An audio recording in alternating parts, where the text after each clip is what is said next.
হরে কৃষ্ণ। দীক্ষাগুরু কি পরিবর্তন করা যায়? গুরু ত্যাগের কি শাস্তি?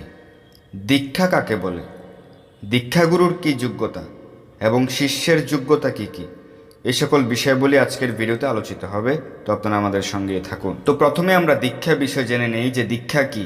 বিষ্ণু জামল ভক্তি সন্দর্ভ এবং হরিভক্তি বিলাসে উল্লেখ করা হয়েছে, দিব্যম জ্ঞানম ইয়ত দদ্যাৎ কুর্যাৎ পাপস্য সংক্ষয়ম তস্মাৎ দীক্ষেতি সা প্রোক্তা দেশিকৈস্তত্ত্বকো বিদেহ। যা দিব্য জ্ঞান দান করে এবং পাপ ক্ষয় করে, তত্ত্ববেত্তাগণ তাকে দীক্ষা বলে থাকেন। দীক্ষা দি যুক্ষ দিব্য জ্ঞান।